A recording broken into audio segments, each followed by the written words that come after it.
کوئی ماتم کی صف بچھانے والے جو ہیں ان کی کوئی نہیں سنے گا، اور یہ اس حکومت کی کمٹمنٹ ہے جس کو ہم آگے لے کے چلیں گے۔ دوسری بات جو ہے وہ جنوبی پنجاب کے حوالے سے آپ نے دیکھا کہ پہلی دفعہ یہ ہوا کہ آپ کے بجٹ کے اندر 199 ارب روپیہ یعنی 189 بلین روپیز جو ہیں وہ رنگ فینس کر کے علیحدہ اے ڈی پی کی کتاب پرنٹ کر کے پنجاب حکومت نے وزیر اعلیٰ پنجاب عثمان بزدار کی قیادت میں وہ بجٹ جو ہے وہ قوم کے سامنے رکھ دیا ہے۔ اور اس بجٹ کے اندر جہاں پہ صوبہ ہمارا سرائکی وسیب جو ہے وہ ایک خواب دیکھتا تھا کہ ترقی کا یکساں عمل جو ہے وہ کیسے ان پسماندہ علاقوں تک پہنچے، تو وزیر اعلیٰ پنجاب کی قیادت میں ڈسٹرکٹ ڈیولپمنٹ پیکج کے ذریعے اور اس علیحدہ بجٹ کی رنگ فینسنگ کے ذریعے ہم ان کے ساتھ جو ہونے والا ستیلی ماں کا سلوک تھا وہ پی ٹی آئی کی حکومت نے اس کو ہمیشہ کے لیے ختم کر دیا ہے، اور جو ان کے ساتھ دورے رویے تھے، دورے معیار تھے، اس کو روک دیا گیا ہے۔ آخر میں چونکہ بجٹ چل رہا ہے تو اس بجٹ کے اندر ہماری اپوزیشن جو ہے وہ کوئی اب تک کنکریٹ، کوئی عوام کے فلاح و بہبود کے ساتھ جڑی الٹرنیٹیو اسٹریٹجی، کوئی عوام کے ایشوز کو بنیاد بناتے ہوئے ایسا کوئی میکنزم اور روڈ میپ اس اسمبلی میں پیش کرنے سے آری رہی ہے۔ اب تک جتنی تقریریں ہوئی ہیں ان کی توپوں کا رخ یا عمران خان صاحب کی ذات رہی ہے یا وزیر اعلیٰ پنجاب عثمان بزدار صاحب کو ٹارگٹ کیا گیا ہے۔ کوئی ان کے پاس نہ متبادل حکمت عملی ہے، نہ ان کے پاس عوام کو دکھوں سے نکالنے کا فیوچرسٹک کوئی روڈ میپ ہے۔ صرف اور صرف یہ سیاست مخالفت برائے مخالفت کے ذریعے میڈیا کی سکرین پہ زندہ رہنے کا ایک ڈنڈورا پیٹ رہے ہیں اور بہانہ بنا رہے ہیں۔ میں میڈیا سے یہ گزارش کروں گی کہ ایک طرف عوام دوست بجٹ ہے، ایک طرف پاکستان کی اور پنجاب کی تاریخ میں خصوصاً سوشل سیکٹر کو فوقیت دی گئی ہے، اور 1 کھرب سے زائد بجٹ جو ہے وہ صرف اور صرف ہیلتھ کیئر پہ خرچ کیا جا رہا ہے۔ ہیلتھ کارڈ پنجاب کے اندر بسنے والے عوام کی صحت کے ساتھ چمٹے جو ازد نما بیماریاں تھیں ان کے تدارک کی ایک کنجی ہے، اور جو وزیر اعظم عمران خان نے یہ موروثی سیاست کی دیمک تھی اس صوبے میں کہ موروثیت باپ بیٹا، اس کے علاوہ کسی تیسرے کو اس صوبے میں جگہ اور گنجائش دستیاب نہیں تھی۔ ہم نے موروثی سیاست کے دیمک کو اس صوبے سے باہر پھینک کے وزیر اعلیٰ پنجاب عثمان بزدار کی قیادت میں پسماندہ صوبے کے جو اضلاع ہیں ان کی تعمیر و ترقی کا بیڑا اٹھایا۔ اسی طرح ہیلتھ کے شعبے کے ساتھ جڑے جو عام پنجاب کے اندر بسنے والے شہریوں کی جان کو خطرات تھے، ہم نے ہیلتھ کارڈ کے ذریعے ان کی جان کا تحفظ یقینی بنا دیا ہے۔ 2 کروڑ 92 لاکھ خاندان جو ہیں وہ اس کارڈ سے مستفید ہونے جا رہے ہیں، اور ایجوکیشن کے شعبے کے اندر جو انقلاب پی ٹی آئی کی حکومت لے کے آئی ہے، سوشل سیکٹر پسے ہوئے طبقات کی اوورآل داررسی اور ان کو جینے کا بنیادی حق فراہم کرنا اس بجٹ کی ترجیحات ہیں۔ اور اپوزیشن کے پاس سوائے رونے کے، پیٹنے کے اور مایوس ہونے کے اس بجٹ میں ان کے پاس کوئی فیوچر کی حکمت عملی نہیں ہے، تو لہٰذا آج پارٹی سیکریٹریٹ میں جو پارٹی نے عوام سے وعدے کیے تھے، پنجاب کے اندر بیٹھ کے ہم نے ان وعدوں کی تعبیر کی طرف آج تیسرے سال جو ہے وہ حکمت عملی واضح کر کے اس بجٹ کے ذریعے ریفلیکٹ کر دی ہے۔ انشاءاللہ یہ بجٹ جو ہے جو پارٹی کا مینیفیسٹو ہے اس کی عکاسی کرتا ہے، اور پارٹی کے سیکریٹریٹ میں بننے والی جو پالیسیز تھیں وہ اس بجٹ کے ذریعے ایک consistent continued long term road map کی حیثیت اختیار کر گئی ہیں، اور جس میں جو ہے وہ ہر مکتبہ فکر، ہر سوچ اور ہر طبقے سے تعلق رکھنے والے افراد کے بنیادی حقوق کا تحفظ یقینی بنایا گیا ہے۔ آپ کی تشریف آوری کا بہت شکریہ۔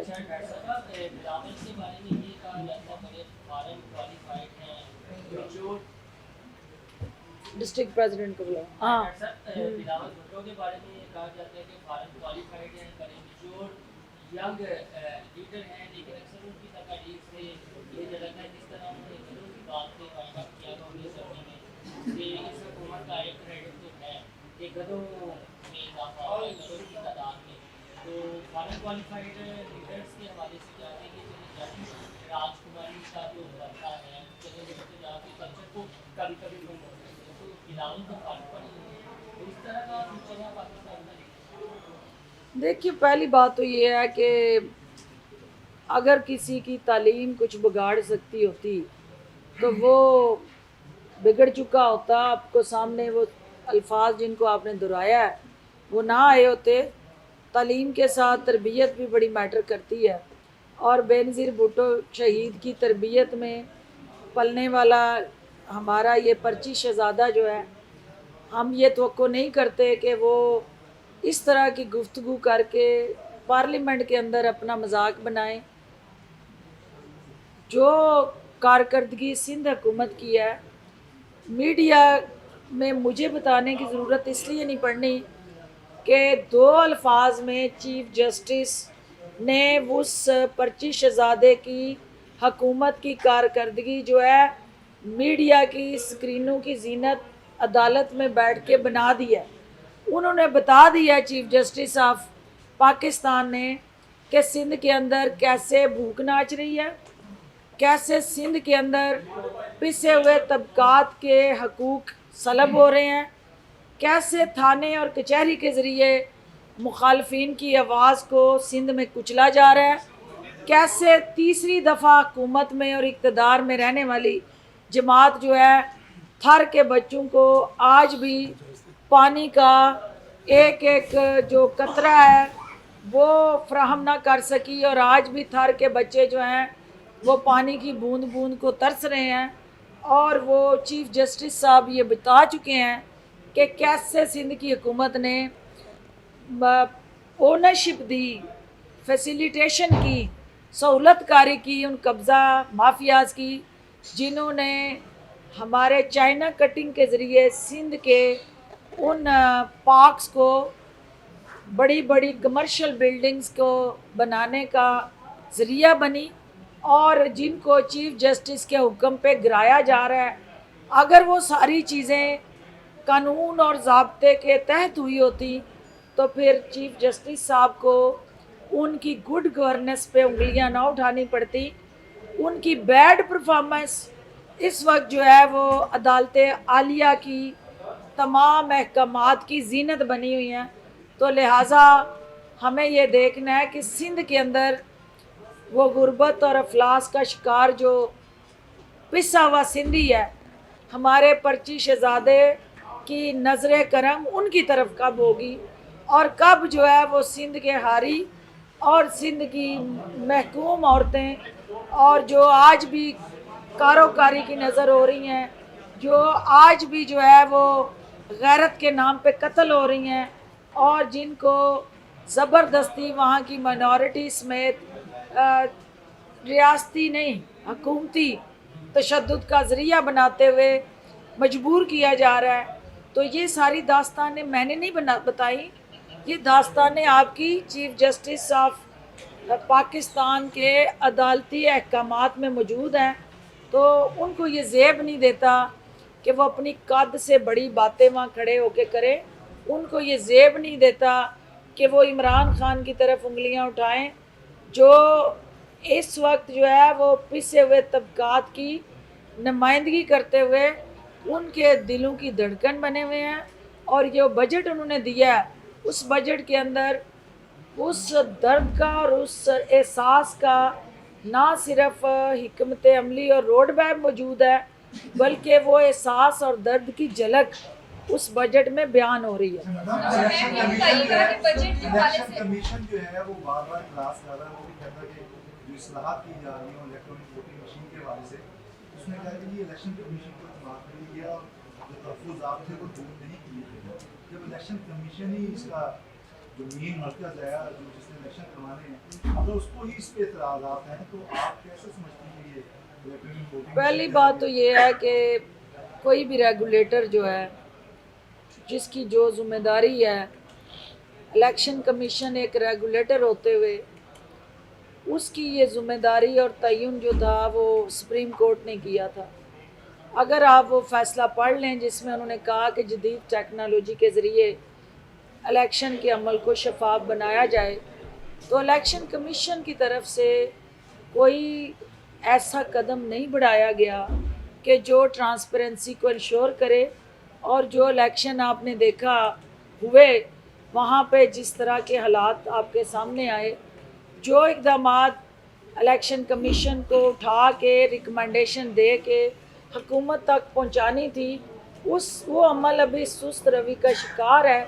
تو قانون بنانا، آئین کے اندر ترامیم کرنا یہ پارلیمنٹ کا استحقاق ہے اور حکومت کی ذمہ داریوں میں ہے۔ حکومت وقت اگر ان الیکٹرانک مشینز کے ذریعے ایک ووٹنگ کے عمل کو صاف اور شفاف بنانے کی آئینی اور قانونی ذمہ داری ادا کر رہی ہے، تو الیکشن کمیشن کو اس میں حصے دار بننا ہے۔ اور دنیا کی تمام جو ڈیولپڈ ڈیموکریسیز ہیں آپ کے ساتھ ہمسایہ ممالک کے اندر بھی الیکشن کمیشن جو ہے اس کے کردار کو بھی آپ نے دیکھنا ہے، اور ہم چاہتے ہیں کہ الیکشن کمیشن بااختیار ہو، وہ فلی امپاورڈ ہو، اور آئین اور قانون کے تحت جو اس کو اختیارات دستیاب ہیں اس میں عمل درآمد کو یقینی بنائے۔ تو حکومت اور الیکشن کمیشن کو مل کے جدید ٹیکنالوجی کی بنیاد پہ اس قانون سازی کو یقینی بنانا ہے۔ حکومت ان ریفارمز کی طرف جا رہی ہے، الیکشن کمیشن کو جب وہ تمام قانون سازی کا پروسیس مکمل ہو کے جو اینڈ میں جس نے امپلیمنٹ کرنا ہے اس سارے پروسیس کو، وہ الیکشن کمیشن ہے۔ اور میں اس بات سے ایگری کرتی ہوں کہ الیکشن کمیشن کو اس پروسیس میں حصے دار ہونا چاہیے، اور اس پروسیس کو ایز اے امپلیمنٹنگ پارٹنر انہیں اپنی ذمہ داریاں آسان طریقے سے ادا کرنے کے لیے خود سے بھی انیشیٹو لینے چاہیے، اور فیسیلیٹیشن کرنی چاہیے حکومت کی بھی ایز اے ریگولیٹر، کہ دنیا کے باقی ممالک میں بائیو میٹرک کے ذریعے جدید ترین ٹیکنالوجی کے ذریعے کیسے الیکشن چوری ہونے سے بچایا جا سکتا ہے۔ اگر الیکشن کمیشن کے پاس ایسی کوئی بہتر تجویز ہے تو وہ حکومت کے سامنے لائے، تاکہ الیکشن اور ووٹ دونوں جو ہے اس پہ عوام کا اعتماد جو ہے اس کو بڑھایا جائے۔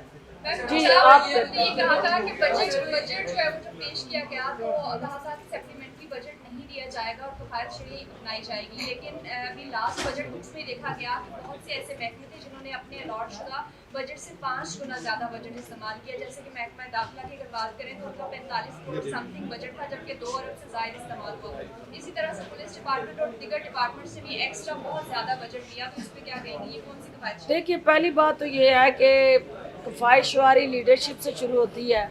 اور وزیر اعلیٰ پنجاب کے دفتر سے اس کفایت شعاری مہم کا آغاز ہوا۔ میں نے وہ ڈیٹا بھی آپ کو دیا کہ کس طرح سے شاہی خاندان کے دور میں اخراجات کیا تھے، اور وزیر اعلیٰ عثمان بزدار کے دور میں کس طرح سے 55 سے 60% اس مد میں ہم نے کفایشواری کی، بچت کی. جو بات آپ کہہ رہی ہیں پولیس جو ہوتی ہے، جو آپ کی ڈیفنس یا اس کے ساتھ جڑے دیگر ادارے ہوتے ہیں اور جو انیشیٹو پبلک کے ایمرجنسی میں لیے جاتے ہیں، آپ اس وقت حالت جنگ میں ہیں کرونا کے خلاف، اور کرونا کے خلاف جب آپ جنگ لڑ رہے ہیں تو یہ ایمرجنسی میئرز جہاں پہ ریکوائرڈ ہوتے ہیں وہاں آپ کو بجٹری پلانڈ ٹارگٹ سے نکل کے اگر کہیں خرچہ کرنا ہوتا ہے تو وہ سپلیمنٹری گرانٹ میں ریفلیکٹ ہوتا ہے. کوئی ایسا خرچہ نہیں ہوا جو کسی شاہی خاندان کے درباریوں اور اخباریوں کی طرح کسی کی ذات کو اس میں فائدہ ہو. پولیس جو ہے وہ آپ کا ایسا ادارہ ہے کہ جس کو ہر وقت سپورٹ اور معاونت کی ضرورت ہے، اور جہاں کہیں مزید بجٹ چاہیے اس کو دینے میں ہم ذرا بھی ہچکچاہٹ محسوس نہیں کریں گے، کیونکہ لا اینڈ آرڈر، عوام کی جان و مال کا تحفظ یقینی بنانا ہماری ذمہ داریوں میں آتا ہے، اور وہ ذمہ داری ہم ہر حال میں انشاءاللہ نبھائیں گے.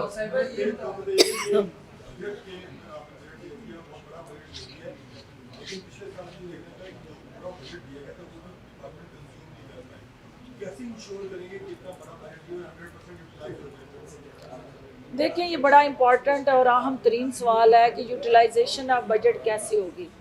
اور پچھلے سال کی بجٹ کی جو ہماری ترجیحات تھی اس میں بجٹ 100% یوٹیلائز نہیں ہوا. یہ وہ چیز ہے جس کو پارلیمانی پارٹی میں ڈسکس کیا گیا، جس کو وزیر اعظم کی قیادت میں ڈیبیٹ کیا گیا، اور الٹیمیٹلی اس کا یہ حل تلاش کیا گیا کہ جو ہی یہ بجٹ جو ہے وہ اپروو ہو جائے گا، 1 جولائی سے وزیر اعلیٰ پنجاب کی قیادت میں ایک امپلیمنٹیشن سیل بنے گا، اور وہ تمام ادارے جو ہیں یا منسٹریز جو ہیں جن جن کو یہ بجٹ ایلوکیٹ کیا گیا ہے، ہر مہینے وزیر اعلیٰ کی قیادت میں اس کی یوٹیلائزیشن اسٹریٹجی جو ہے وہ پبلک کی جائے گی، اور جو